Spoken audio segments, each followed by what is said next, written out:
Une source fagnarde dégorge son précieux liquide. Cette émergence naturelle alimente un petit torrent de Haute-Belgique en eau pure, limpide et bien oxygénée. Le biotope aquatique est propice aux simples plongeurs. Une petite cascatelle et, surprise, un oiseau jaillit. Un couple de simples plongeurs a élu domicile dans ce fond de rivière. Un oiseau étonnant, adapté à la vie aquatique. Agité de tics nerveux, courbette sur ses pattes à ressort, mouvements de queue et battements de paupières. La future maman cincle est seule à couver.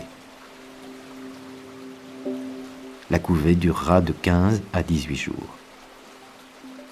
L'incubation terminée, les premiers oisillons ont éclos. Il y en aura 5 au total. Pour nourrir ces jeunes, le cincle va plonger, marcher sous l'eau. Il va débusquer une multitude d'organismes vivants dans cette eau pure. Il vient de prendre une larve de frigane. En la secouant vigoureusement, il va l'extraire de son fourreau protecteur.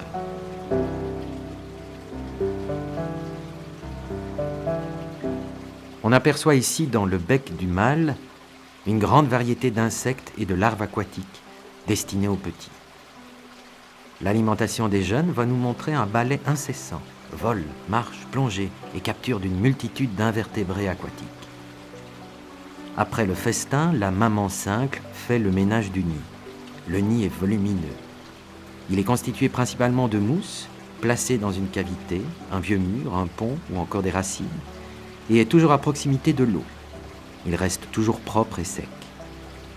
Le vol particulier du cincle, direct et rasant, suit les méandres de l'eau. Ses ailes assez courtes, arrondies et bombées, battent très vite, mais la brièveté de la queue oblige l'oiseau à suivre une trajectoire rectiligne, à louvoyer en se jetant sur un côté et sur l'autre pour freiner, mais toujours au-dessus de l'élément liquide.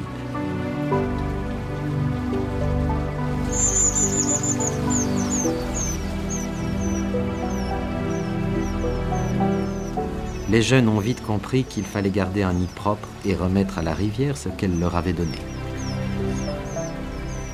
Comme dans beaucoup de couples, le jeu, la parade amoureuse, la querelle, le chant fait partie de la vie trépidante du cincle, même pendant le nourrissage des petits.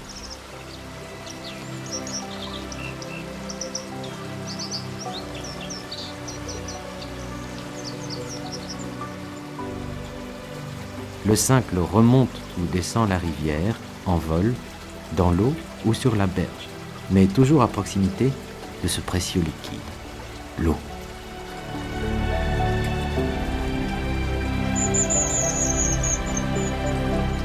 Les jeunes cincles sont couverts d'une parure gris-blanc. Leur séjour dans le nid, en moyenne d'une vingtaine de jours, est bientôt terminé.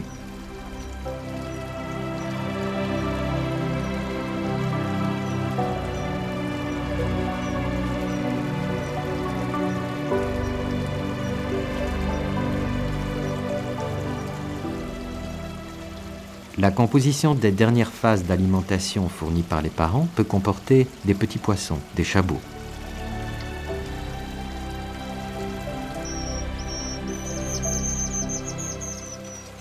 Pour le cincle, l'eau est source de vie. Il ne peut subsister que dans un milieu aquatique sain, sauvage, naturel et riche en invertébrés aquatiques. Cette année, 5 jeunes sont arrivés à maturité à la première nichée. 2 viennent de quitter le nid. Ils seront encore nourris par les parents, éparpillés le long de la rivière. Ils sauront plonger et nager avant de prendre leur premier envol. Le cincle constitue un indicateur biologique de la qualité du milieu. La pollution industrielle, les eaux usées, les curages et rectifications des berges détériorent l'habitat du cincle, privant du même coup de multiples autres espèces animales d'un milieu de vie indispensable. La nature n'y retrouve plus son compte, le naturaliste non plus, le pêcheur encore moins, sans parler du consommateur que nous sommes tous. Alors protégeons le cincle et nos rivières et offrons un monde beau et riche de biodiversité à nos enfants.